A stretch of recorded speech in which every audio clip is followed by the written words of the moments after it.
राम राम राम राम राम राम राम राम राम राम राम राम राम राम राम राम राम राम उठा पटक करो इसकी कैसो जिंदा है। हेलो दोस्तों, तो स्वागत है आपका हमारे इस चैनल एडवेंचर आइस पॉइंट पर। यूं तो भारत में कई साधु और संत हुए जो अपने अपने दौर में काफ़ी प्रसिद्ध हुए। इसी तरह पंडित धीरेन्द्र शास्त्री अपने चमत्कारों और विवादों की वजह से चर्चा का विषय बने हुए हैं। पंडित धीरेन्द्र शास्त्री का संबंध बागेश्वर धाम से है जो मध्य प्रदेश के छतरपुर जिले में है। आज की इस वीडियो में हम पंडित धीरेन्द्र शास्त्री के चमत्कारों और बागेश्वर बाबा की पूरी कहानी बताएंगे और चमत्कारों के अलावा एक ऐसा पहलू भी बताएंगे जो बाबा के चमत्कारों को एक कला और झूठा मानते हैं। हम या हमारे चैनल का मकसद किसी भी चमत्कार या अंधविश्वास को बढ़ावा देना नहीं है और ना ही हम इसका दावा करते हैं। हमारा चैनल सभी की आस्था और भावनाओं का सम्मान करता है।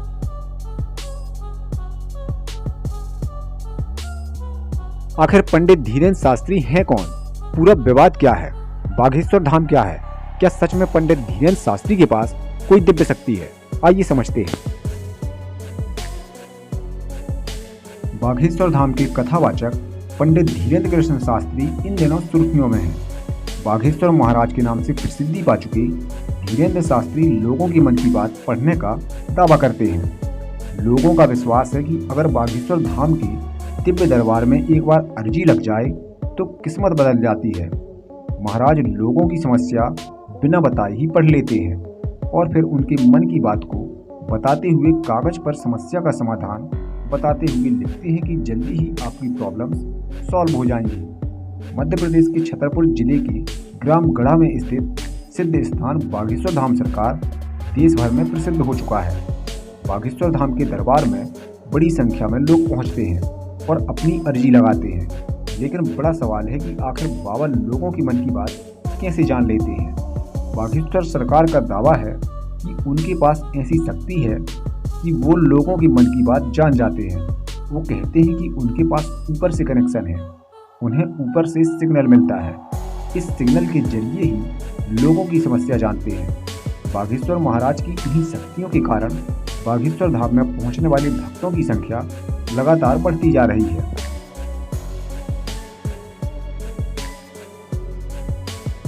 छतरपुर के पास एक जगह है गढ़ा, यहीं पर बागेश्वर धाम है। यहाँ बालाजी हनुमान जी का मंदिर है।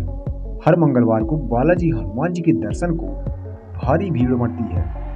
धीरे धीरे इस दरबार को लोग बागेश्वर धाम सरकार के नाम से पुकारने लगे। ये मंदिर सैकड़ों साल पुराना बताया जाता है। 1986 में इस मंदिर का रेनोवेशन कराया गया था और 1987 के आसपास यहाँ एक संत बब्बा जी सेतुलाल जी महाराज आए। इनको भगवान दास जी महाराज के नाम से जाना जाता था। धाम के मौजूदा प्रमुख पंडित धीरेन्द्र शास्त्री भगवान दास जी महाराज के ही पौत्र हैं।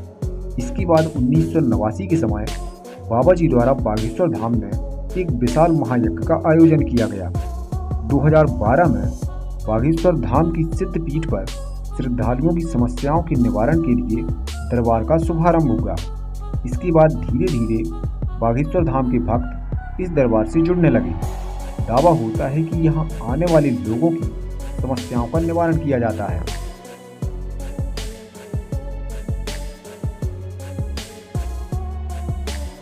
अभी बागेश्वर धाम की बागडोर पंडित धीरेन्द्र कृष्ण शास्त्री के पास है।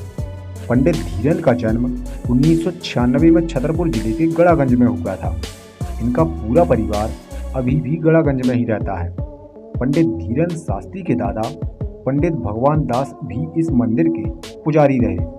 कहा जाता है कि पंडित धीरेन्द्र का बचपन काफ़ी कठिनाई में बीता। जब वह छोटे थे तो परिवार की आर्थिक स्थिति इतनी खराब थी कि एक वक्त का ही भोजन मिल पाता था। पंडित धीरेन्द्र शास्त्री के पिता का नाम रामकृपाल गर्ग और माँ सरोज गर्ग है। धीरेन्द्र के छोटे भाई शालिग्राम गर्ग जी महाराज हैं। वह भी बालाजी बागेश्वर धाम को समर्पित हैं। मीडिया रिपोर्ट्स के अनुसार पंडित धीरेन्द्र शास्त्री ने 11 साल की उम्र से ही बालाजी बागेश्वर धाम में पूजा पाठ शुरू कर दी थी। पंडित धीरेन्द्र शास्त्री के दादा ने चित्रकूट के निर्मोही अखाड़े से दीक्षा ली है। इसके बाद वह गढ़ागंज पहुंचे थे।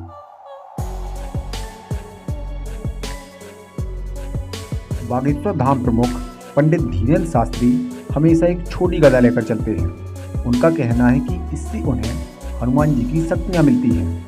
वह हनुमान जी की आराधना करने के लिए लोगों को प्रेरित भी करते हैं। पंडित धीरेन्द्र शास्त्री कहते हैं कि वह किसी तरह का कोई चमत्कार नहीं करते हैं, वह तो सिर्फ बालाजी हनुमान जी के सामने लोगों की अर्जियां लगाते हैं, जिसे बालाजी स्वीकार कर लेते हैं। इससे आम लोगों को फायदा होता है। अंधविश्वास का विवाद सामने आने के बाद पंडित धीरेन्द्र शास्त्री ने सफाई पेश की। उन्होंने कहा कि वह अपने दरबार में किसी को बुलाते नहीं हैं, लोग खुद की मर्जी से आते हैं। वह तो सिर्फ लोगों की अर्जियों को भगवान के सामने रखते हैं, बाकी सब कुछ भगवान की तरफ से ही होता है। अगर आपने हमारी वीडियो को यहाँ तक देखा है तो इसका मतलब है कि आपको वीडियो अच्छी लग रही है, तो चैनल को सब्सक्राइब और वीडियो को लाइक जरूर करें।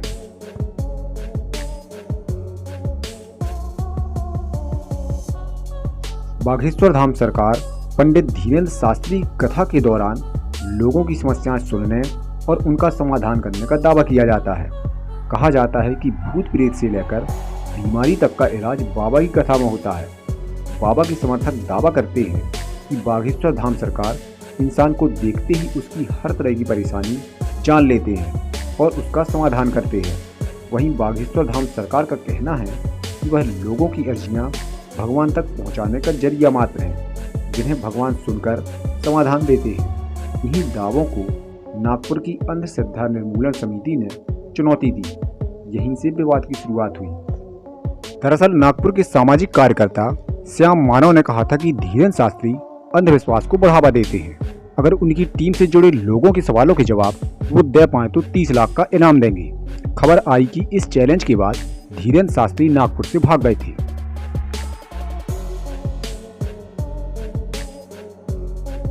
बागेश्वर महाराज लोगों की मन की बात कैसे जान जाते हैं, यह एक बड़ा सवाल है। दरअसल कुछ एक्सपर्ट का दावा है कि यह एक आर्ट होता है। जब हम कुछ सोचते हैं तो हमारे चेहरे में उसी तरह के भाव आते हैं जिसे कुछ लोग पढ़ सकते हैं, जैसे कि ब्रेल लिपि के सहारे से बिना देख पाने वाले लोग पढ़ लेते हैं। ठीक उसी तरह मेंटलिस्ट होते हैं जो लोगों के चेहरों के भाव को पढ़ लेते हैं। देश और दुनिया में कई ऐसे मेंटलिस्ट हैं जो इस तरह से लोगों के चेहरों के भाव को पढ़ लेते हैं। हाव भाव और शारीरिक चेष्टाओं के अलावा सामने वाले व्यक्ति का व्यवहार कैसा है, इसके साथ ही उसके बात करने का तरीका क्या है, यह उसके चेहरे पर साफ नजर आता है। अगर किसी के पास मेंटलिस्ट का आर्ट आता है तो वो भी दूसरों के मन की बात को जान सकता है। इसके साथ ही कुछ लोगों के पास सम्मोहन का भी आर्ट होता है, जो लोगों के मन की बात को पढ़ लेते हैं। सुहानी नाम की एक लड़की है जो इस तरह से लोगों की मन की बात जान जाती है। सुहानी ने लाइव शो में ऐसा कुछ करके भी दिखाया जो सबको हैरान करने वाला था। सुहानी ने एंकर के मन की बात लिखकर बता दी। माइंड रीडर सुहानी शाह ने कहा, जादू एक खूबसूरत कला है, जैसे डांसिंग और पेंटिंग है। अगर हम ये बता दें कि ये जो दुनिया को करके दिखाया जा रहा है वो कैसे होता है, तो यह एक तरह से हम दुनिया के तमाम जादूगरों के साथ नाइंसाफ़ी करेंगे। हम ऐसा करके एक तरह से सभी जादूगरों की कला को ख़त्म कर देंगे। मैं भी आपको वैसा ही जादू करके दिखा सकती हूँ, लेकिन ये नहीं बता सकती कि मैंने कैसे किया, क्योंकि ऐसा करना कला को ख़त्म करने जैसा होगा। क्या आप बागेश्वर धाम के बारे में और भी कुछ जानते हैं जो हमने अपनी इस वीडियो में नहीं बताया, तो हमें कमेंट बॉक्स में ज़रूर बताएं।